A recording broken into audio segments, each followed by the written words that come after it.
So at a lot of conferences, you come, you dive in, there is incredible insights. You're like, I'm going to remember that. I'm going to call that person. I am going to text them. And you get home, and there's your dog who just needs dinner, right? And so you feed the dog dinner. Oh, but you're going to do that in a minute. But then the kid has missed you, and so maybe your partner or your mom is calling, and then there's your email and all the people who've been waiting for you to get finished with this darn thing so that you could get back on your tasks, and those to-dos just kind of fall away, and maybe later you find a business card, and you're like, who is this again? So we're going to take some time right now to reflect and to deepen in and to write down those names and maybe even send that first initial email so that we can carry forward all of the incredible learning that has happened here. Before we do that, though, let's just breathe for a minute, because remember, we have bodies. So take a deep breath. Maybe the first deep breath you've taken all day, or the deepest one. You might want to feel your feet on the ground or your body in that seat. Just come back to this for a moment.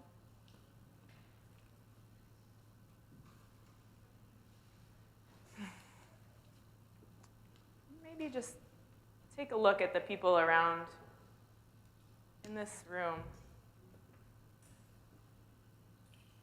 Maybe wave. Yeah. People doing incredible work, some who you've met over the past day and a half, some who you haven't. Send them a little energy and appreciation. So I'm going to walk through our images from the past two days. So we started 1,000,000 years ago, yesterday morning,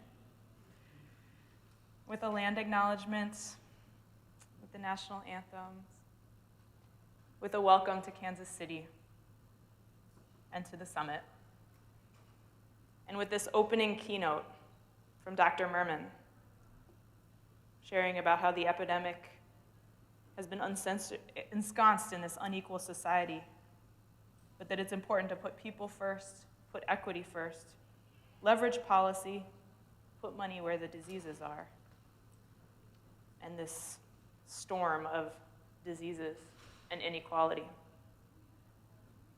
Talked about people, place, policy, and science, and how we can support workforce and partnerships. We then moved into our federal panel, where we heard that there is no wrong door. But we heard about how for so many people it's not equal.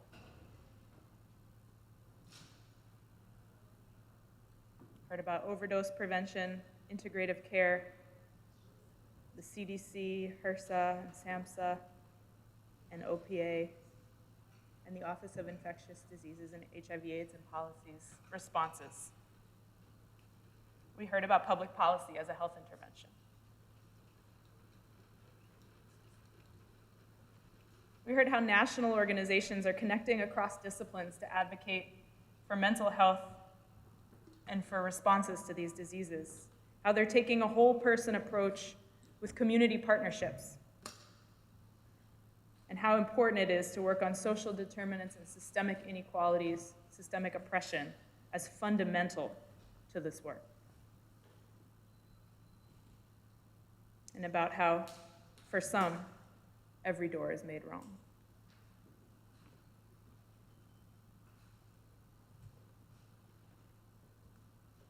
We heard about syndemic solutions that are happening across this country.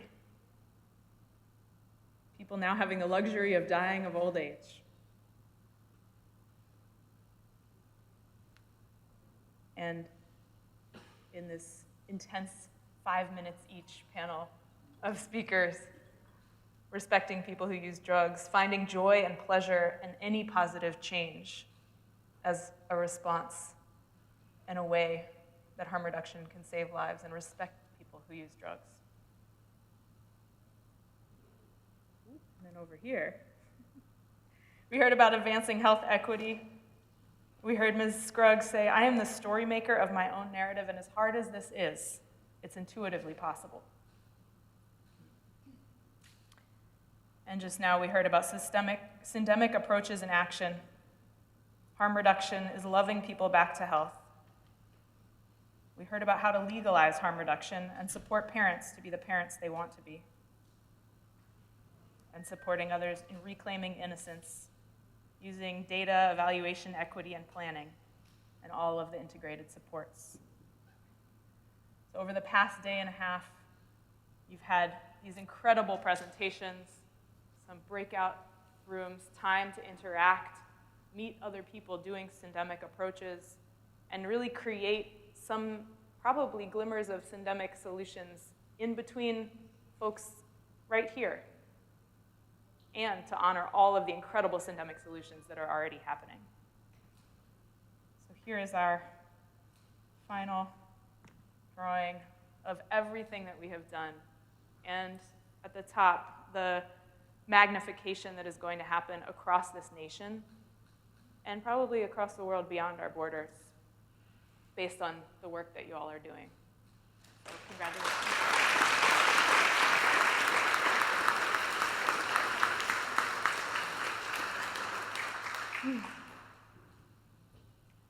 So just take a moment. Take that in. I'm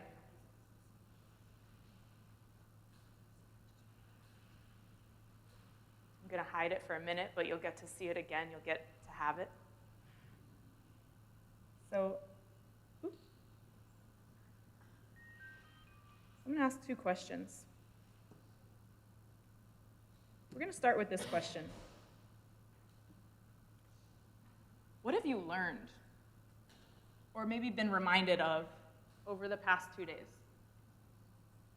And we're going to take about 2.5 minutes for some individual reflection on this question. You might review your notes. You might take some notes. You might just sit quietly and let all of this incredible learning just flow through you. So 2.5 minutes to reflect on this question. I'll put a little music on if it works.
Even if you think you're done, keep writing.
So now we're going to have about 12 minutes to talk about those things. But before you start, just take a look around your table.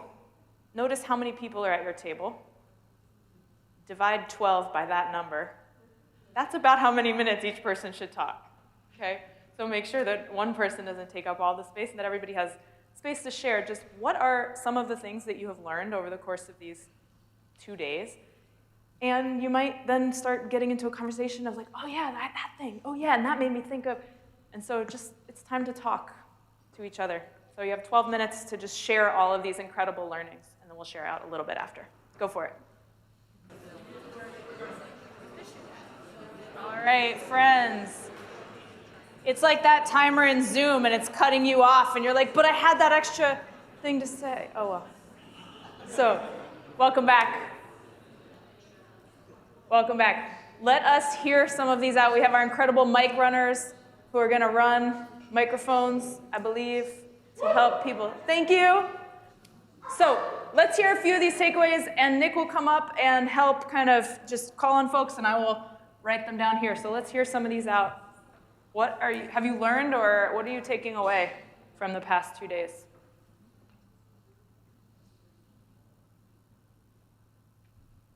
Here we go.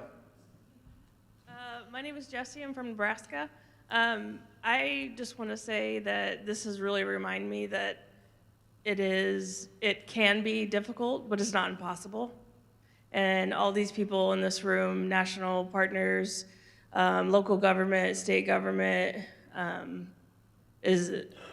we're here to do this, right? And we just have to work with each other to come up with solutions, and not every state or every organization is going to have the same solution because they don't serve the same community. So, yeah, just support each other and get it done. Thank you. Go team. Thank you. Yeah. Van in the back, please. Thank you.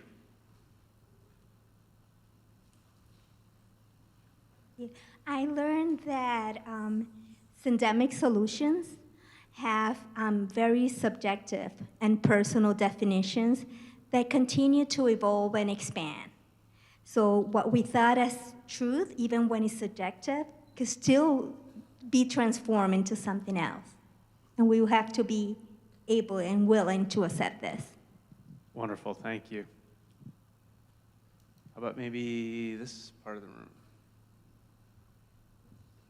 Risk it, go for it. Shelby's just going to choose someone here. I know you all have takeaways because you wrote them down and then you talked about them for 10 minutes. So let's hear some of them. Hi, Kristen. I'll go ahead and take one. So one of the takeaways I had was what an incredible opportunity it was to sit next to Dr. Merman for the entire day.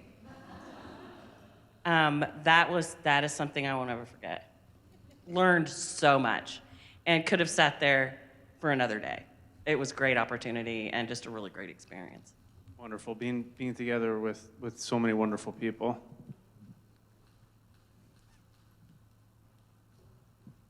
Hi, my name is Tim Saunders from the Peer Recovery Center of Excellence. I think that something that really stood out for me is of course, the voice of people with lived experience. And there's a lot of conversation about how we want that voice to be elevated. We want people to be at the table. And I think going back to something that was shared about knowing when to step up and when to step back, there needs to be a greater reflection of where a lot of these programs are housed. If you want people, so I'm gonna use myself as an example, someone who doesn't have any level of formal education. I have a high school diploma and my peer specialist certification. And if you want people like that to be at the table, then is it best practice to have these things housed at universities or at high levels of government that require very high levels of education or training or expertise to be able to get hired there? And if we're saying we want that voice, then how do we re-explore the systems that are in place that are preventing those people from coming to the table on an equal footing to everyone else in this room? And then who gets to house and run these programs? And how do we maybe put them in different places so that those barriers are lowered? Thank you.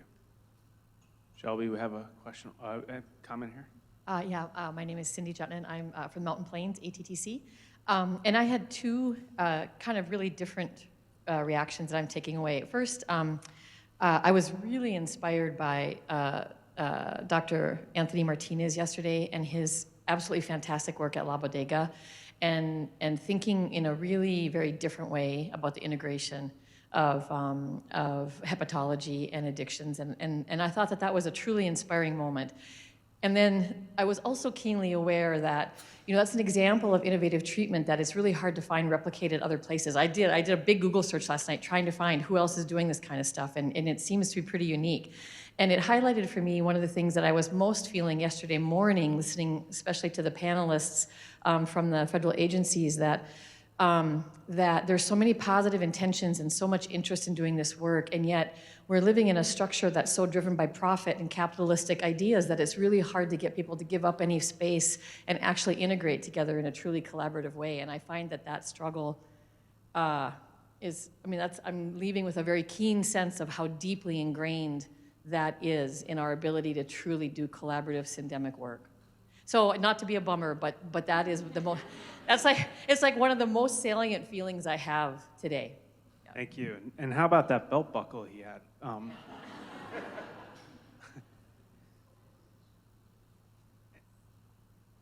Sharon? So one of the things that kind of hit me as we were looking at all of this at the end, and yesterday when we talked about, right, no wrong doors, and I think one of the things that came to my mind is how important it is that no matter what door you go through, that the things that you need are there. So it's really, I keep thinking about co-location, co-located services. What I know is when we're working in the same physical spaces together, the other kinds of collaborations and the relationships that we can keep taking things to the next level will happen. So, Thank you. I'm in the middle there. Hi, I'm Chuck Doherty. I'm with the Mid-America PTTC. And what I learned and what I remember most from this, that I take away from the conference, is I was amazed at how much I've been working on syndemic stuff and called it different things.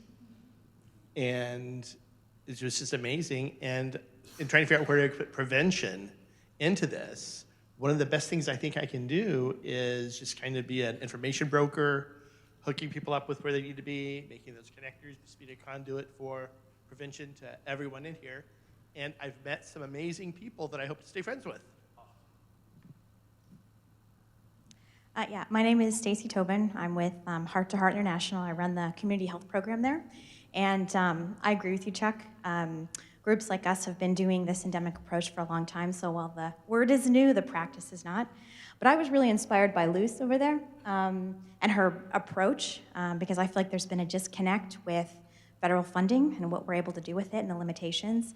So her ability to go and meet people where they are and find out what they need is really important. And I guess I want to echo Stacy a little bit, because the whole thing about people first, it seems like an obvious thing, but I'm not sure it's always obvious.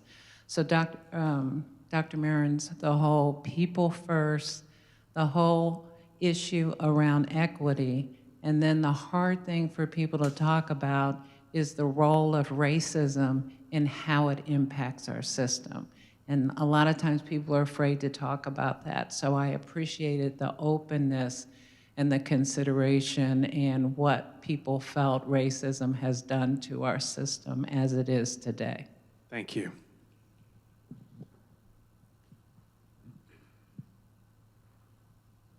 Rosie, how are we doing on time? Do we have time for maybe one or two more? We do.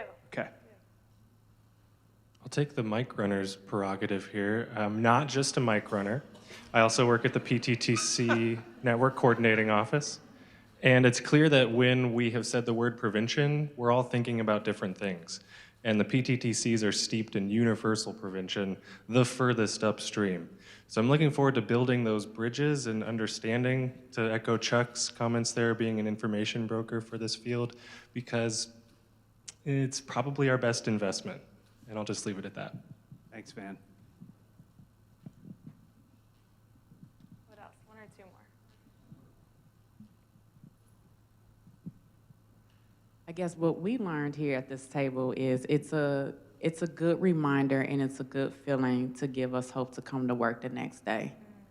You know, we're all exhausted. We have a table of a grant manager, a provider here, some managers and frontline staff at this table.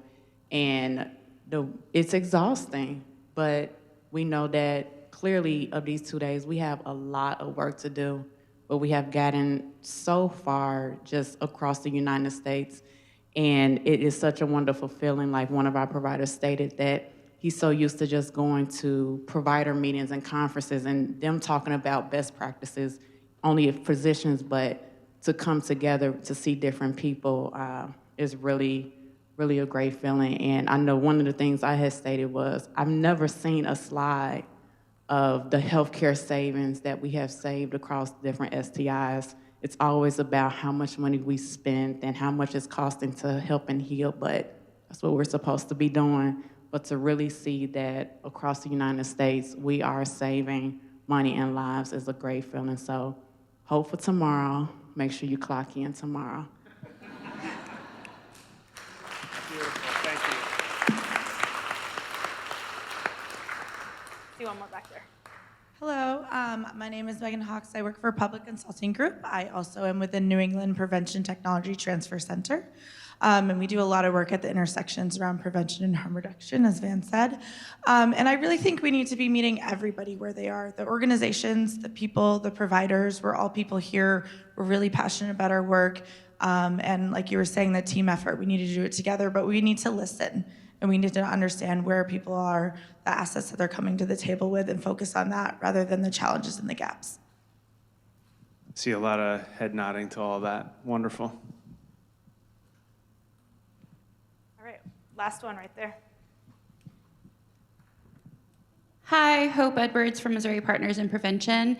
I think one of the biggest takeaways that I will take is networking is key. There's so many people that I've talked to in this room that I didn't realize I needed to talk to and have given me so much more information. And I think that that is something that you go to every conference and like was mentioned, yeah, I have that card, yeah, I'll talk to them later.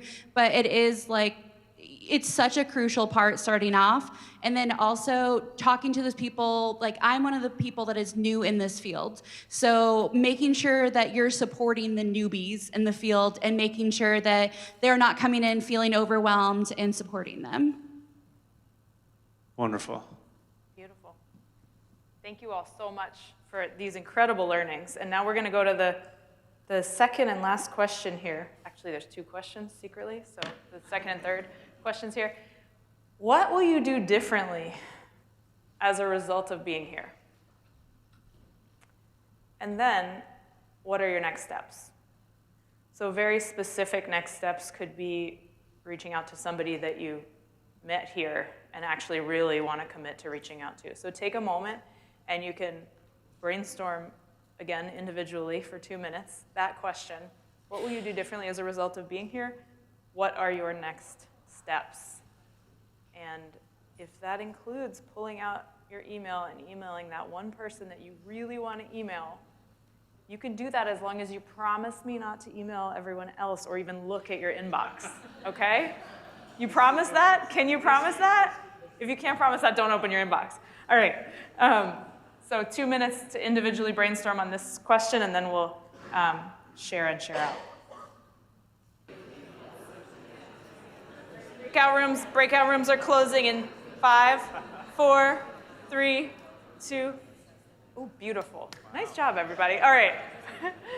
Let's hear some of these next steps out. Super curious to hear what's going to come out of this. Right here. Shelby, we got one right here. Yep, thank you. Yes, I'm Bev Tremaine with the PTTC, and I live here in Missouri, about 10 minutes north of Branson. Everybody knows where Branson is, right? Yeah. Real quickly, I just wanted to say that one of the things I want to do next is try to support efforts. And I'm an epidemiologist, and so I'm looking at all of this through the lens of data. I think all of us need to understand the lens that we're looking at these issues with, right? So I look at it through the lens of the data. I want us to look at how do we take the data, us in this room, and give it to the people who are those data points on those graphs and those maps and those charts and those line drawings. It's very, very important for us not to analyze it and, mine it and map it and everything, but it needs to be given to the people who really own that data, and allow them to interpret it and tell us what it means to them. So I think as an EPI, I think that's where I want to go next. Thank you. That's very important. Thank you.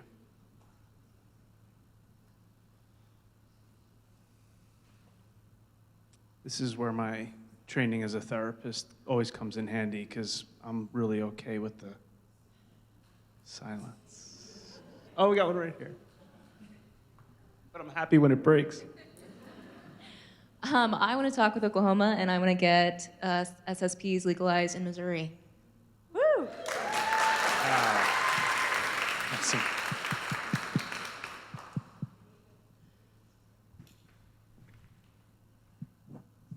It's something that we've discussed at my organization, but knowing that there's other people doing the work and that we don't have to start from scratch, and knowing who we can talk to now, but more resources for pregnant people experiencing substance use disorder. Great speakers.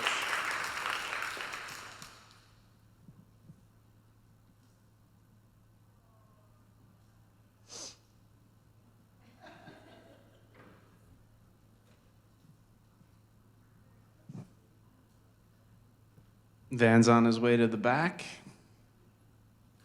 Hey, I really appreciate being able to be here for the last day and a half, so I just want to thank everybody who was brave enough to stand up in front of us and talk. It's been a while, right, since people presented, so I just really appreciate your bravery and the knowledge and the encouragement you brought.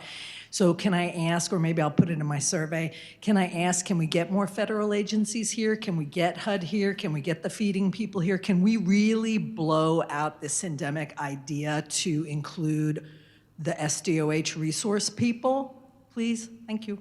Kelly, can you stand up and just say that? Yes, we can.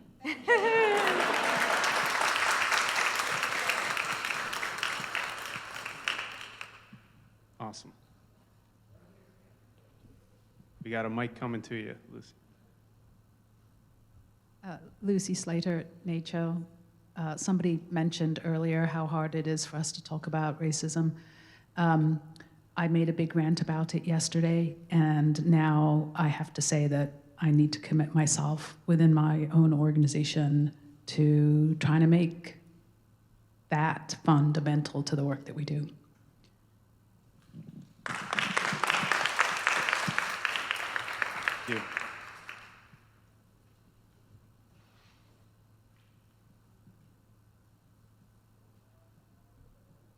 Forgot our question.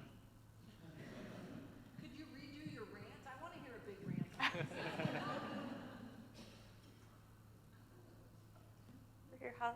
Holly? Ben, you got?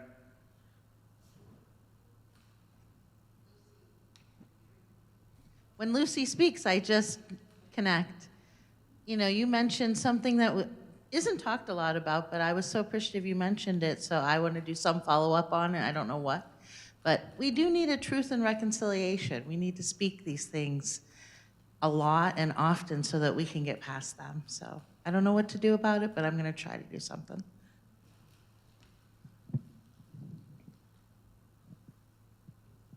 Thanks, Van.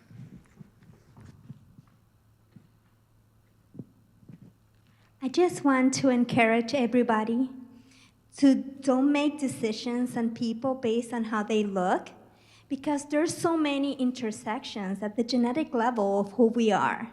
So sometimes, and don't forget about the case of the man that became handicapped at the age of 29, been handicapped for 60 years, because someone made a decision based on the color of his skin. Okay? So we're really a mix. And sometimes you look someone that I was discussing at the table that look like he's from Asia. And when you talk with that person, he will talk to you in Spanish, and he's a mix from 2 different countries and was born in a different country. So consider that and don't make decisions, and let's consider and think about our bias. And don't miss opportunities. Thank you.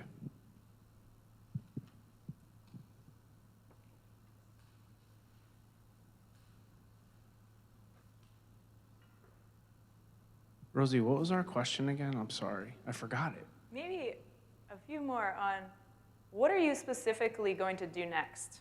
Maybe there was someone you met here that you're excited to collaborate with. It'd be great to just hear those out. Maybe there is something that you want to start in your own space. What are you personally and organizationally going to do next? Or maybe even more of, right? Or more of, yeah. We talked a lot too about how a lot of us are doing this work, but are there areas that maybe the last day and a half reveal maybe we need to do more of? One and then two.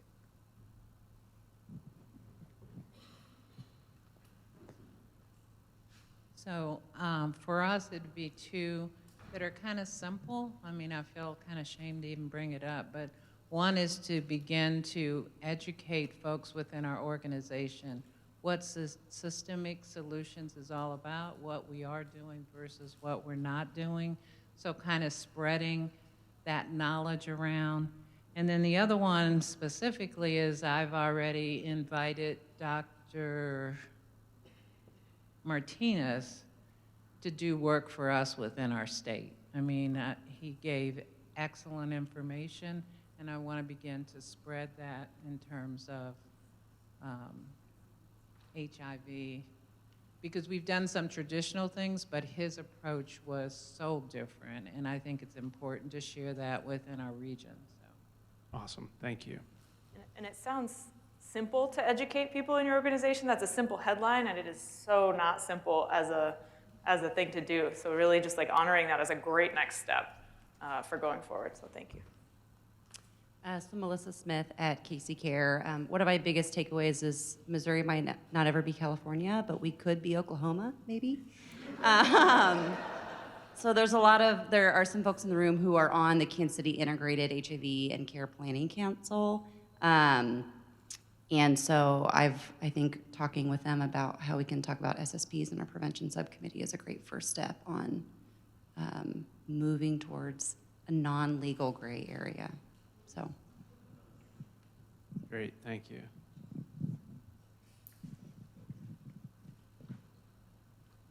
Jesse from Nebraska again. Sorry, I was just compelled to say something in regards to that internal work and education.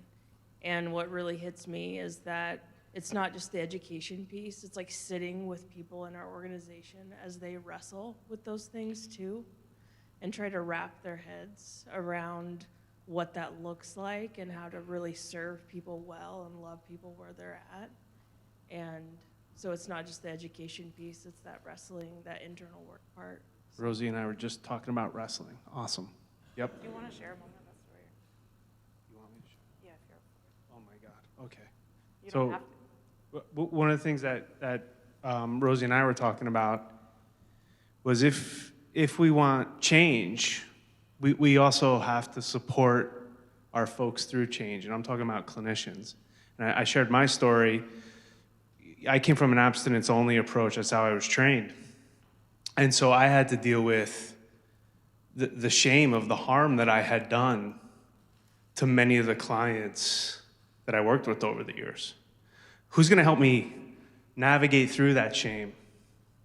Even malpractice, hopefully, was what we'd call it now, of throwing people out of a treatment center for doing the very thing that they came to that treatment center for. And so if we want our providers to change, we also have to think about the shame that comes up with maybe doing it a wrong way prior to that. And so I just offer that as a share to think about. We can train, but we also have to help support people with the emotional component that comes up around those changes.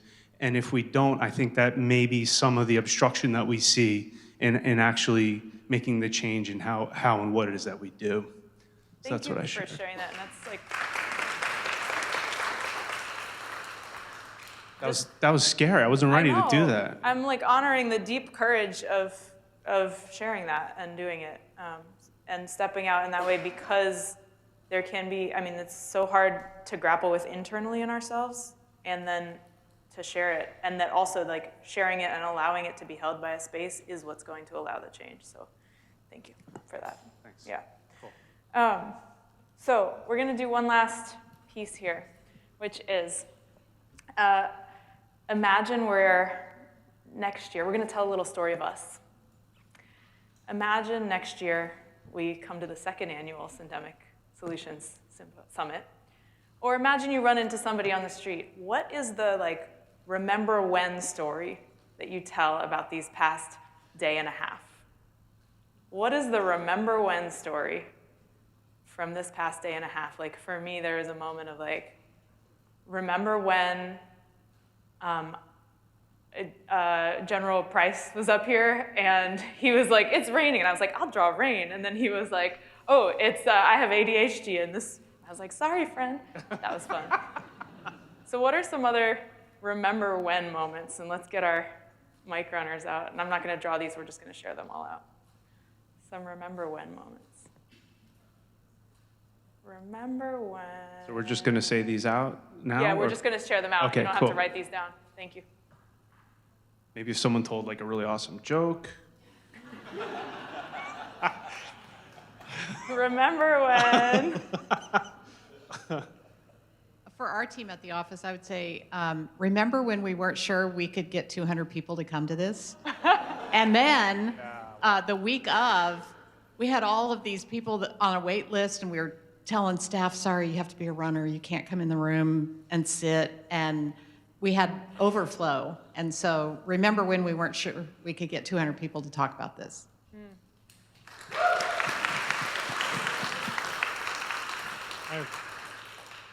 Check one.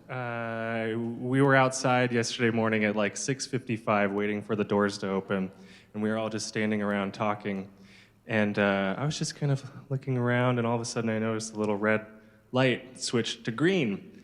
And we were all just standing around and talking, and I went up, and the door was magically open, and we could come in and start setting up. And I feel like that's a good metaphor for what we need to be doing over this next year. If the doors are closed, we can't wait for somebody to open them for us. We need to be looking to see when they are unlocked and go open them. I'll play with that metaphor a little bit over the next. I love it.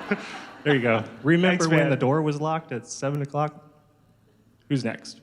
Thanks, man. But remember when you were having such incredible conversations that you barely even noticed that the door was unlocked? There you go.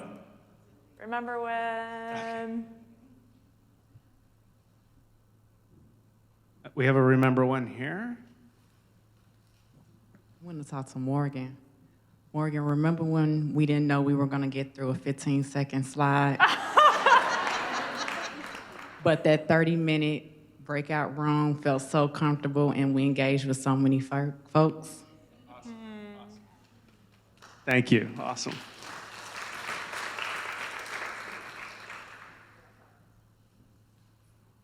Thanks, Van. Van's getting his steps in. Remember when it was not safe for a provider to say they used drugs? Yes. That was one of the changes that we really talked about at our table too.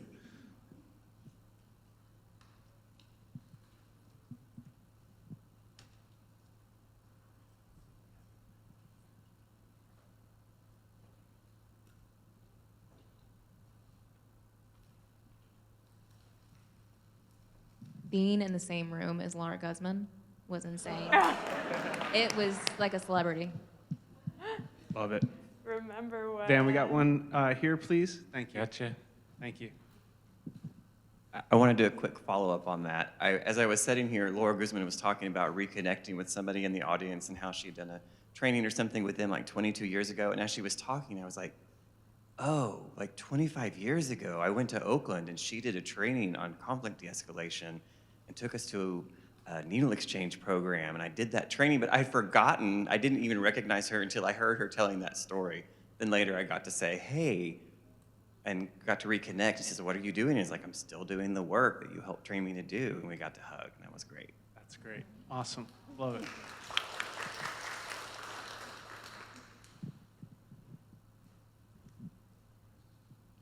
Thanks, Shelby. I just think I will never forget. So remember when Dr. Merman from the CDC mentioned syringe service programs multiple times, not just one time, but multiple times in the opening remarks. And I didn't think I would see that when I started this work 20 years ago. Awesome.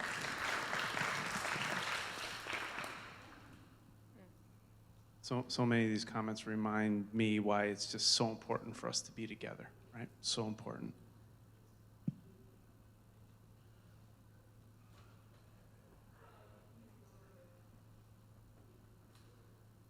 Remember when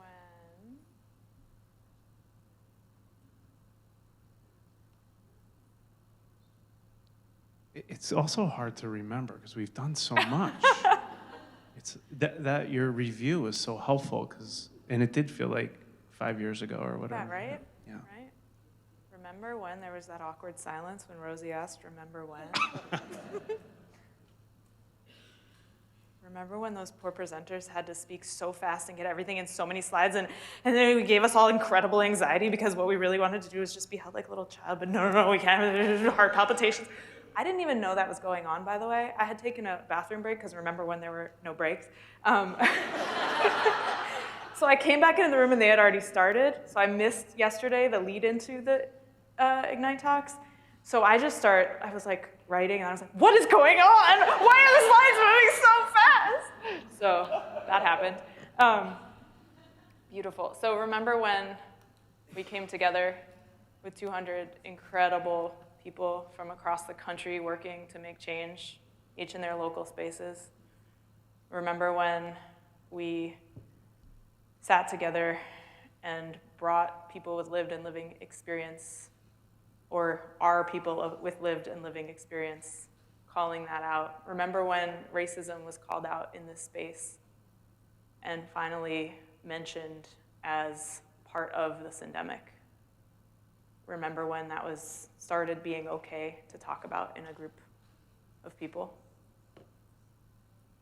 Remember when we have people from all different levels of organization, from the federal level to the very, very, very grassroots, in the same room, working on this issue? Remember when we created a syndemic process for the syndemic solutions? So with that, one more remember when back there? Remember when the chairs were too high?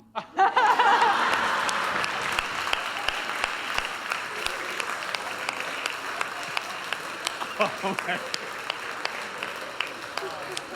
That's perfect. So, I think we're good. That's perfect. So with that, There is we a will hand it metaphor. over There is a metaphor back to there. Adam. There is a metaphor there. Thank you all so much. Over to you, Adam.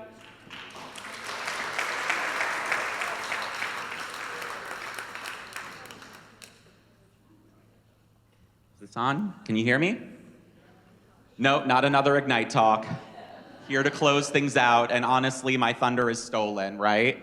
Like, how could I possibly follow that? So I'm gonna follow it the only way I know how, and for those of you who know me know that I don't do well when I have multiple thoughts because I just try to say them all at the same time, and then I end up with weird word combinations that don't make sense, so bear with me a little bit. I wanted to share a couple of my inspirations, my learnings from the past 2 days, and some of the ways in which I've been inspired by all of the people in this room. I wanted to start, Paisley. Sorry, I'm not trying to call you out and embarrass you, but I just did. That inspiration and learning are exhausting. So if you're exhausted, it's okay. And also that this is just the beginning. And that can be even more exhausting, right? To know that like we've just begun something and that we're going to continue this work moving forward.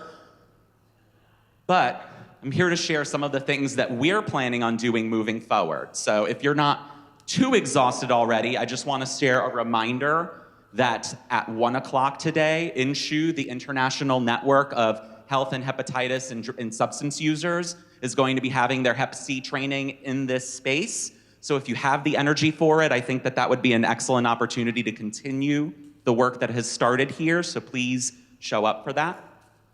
I also want to share some of the stuff that we'll be doing at the Collaborative to Advance Health Services moving forward after this summit, because this is not the end. This is not done, this is the beginning. So we have a really fantastic team, some of the folks in this room actually, who are going to be putting together a revised Syndemic Solutions Summit website. So the website that you all went to in order to register for today, we are going to completely revamp, and that is where you'll be able to find the slides that were shared today, the notes that our incredible note takers have been taking at all of our sessions, at all of our breakouts, and we'll be pulling together a report from those notes to summarize the key findings from this summit. And you'll be able to find all of that there. We'll also try to email you, but I don't know that I can guarantee that we have everyone's emails, so please check out that website. I also want to say, kind of selfishly, because I'll be doing it, that we'll be presenting at NMAC's United States Conference on HIV and AIDS on this summit and sharing some of those findings. So if you are going to be there in DC in September, it'll be September 6th at 1:45, unless NMAC changes it, I can't guarantee that. So show up and find out more about what we'll be doing moving forward. I also want to share a reminder that one of the ways in which you can support this work is through evaluation. So please, as a reminder, please complete the evaluation. You can find the QR code after the agenda for today. Make sure that you scan it and complete it. And if you don't do that today, if some of you have already left, I'm not actually going to hear this, but whatever. Please make sure to complete that evaluation. That really is going to be helpful as we move forward thinking about planning the second annual Syndemic Solutions Summit, putting it into existence. I also want to share some of my inspiration from Linda Scruggs, who I've had the pleasure of working with several times before and always find inspiring, more inspiring each time than the last, that it starts hard, right? It's hard because no one's done it before, but it's easier when we do it together. And I just want to give my gratitude for all of the amazing people who've made this such a success, starting with the fellow members of the leadership team who have let me, as the newest member of the leadership team, join them in this journey. Thank you for that. I really appreciate it. I'm going to get emotional. That almost never happens. But thank you.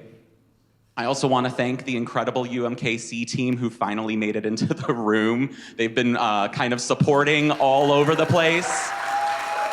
Yes. They were watching along the whole time in a separate room and also just anticipating every need, and this wouldn't have gone nearly as smoothly without each and every one of you, so thank you. Also, the UMKC team was not alone in planning and supporting this event. We had the MU conference team that has really supported this and made sure that we didn't have to completely expend all of our own personnel and resources on this, so thank you to them, as well as, again, to the incredible staff at the Kaufman Center who've just made sure that everything has been so lovely and so pleasant and just really made this a comfortable space. So thank you to all of those folks.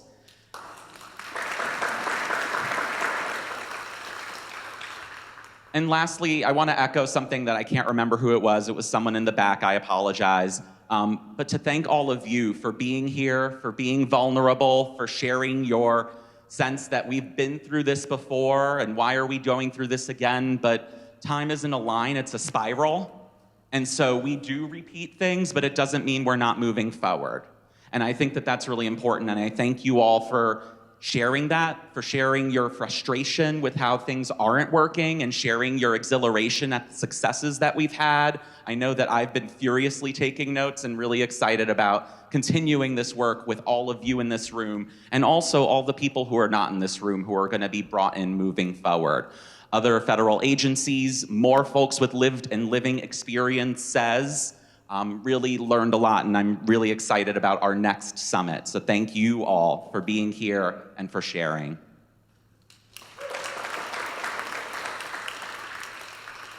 Finally, I want to embarrass, although he's not here, so this is the best time to do it. Tim and Laura kind of both said this thing about the doors kind of don't work, is what I'm kind of paraphrasing, right? But like, that oftentimes the folks who need to be here, who should be here from the community, don't end up in these spaces. And you know, we've been having this conversation about no wrong door. And I guess I want to challenge us to think through why do we even have doors to begin with? What is the purpose that they serve, and could they be served in different structures and different approaches? And that's not going to be easy. Again, nothing is easy at first. But thinking through different creative ways of engaging the broader community, of moving out beyond the walls, because we can't break silos if we're staying in the silo.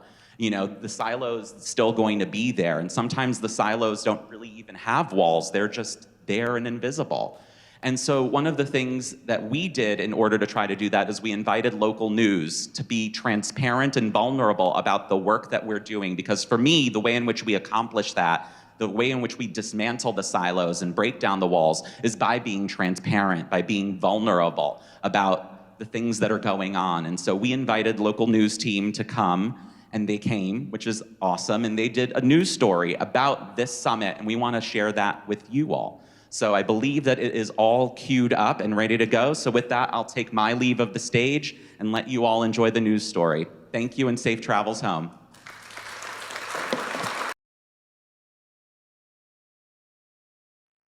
UMKC School of Nursing and Health Studies hosted a first-of-its-kind public health summit focused on what it's calling a syndemic approach to ending 5 health epidemics. KSHB 41 News reporter Elise Schoening shows us what this means through the eyes of those most impacted. To understand this work, it's important to understand what syndemic means.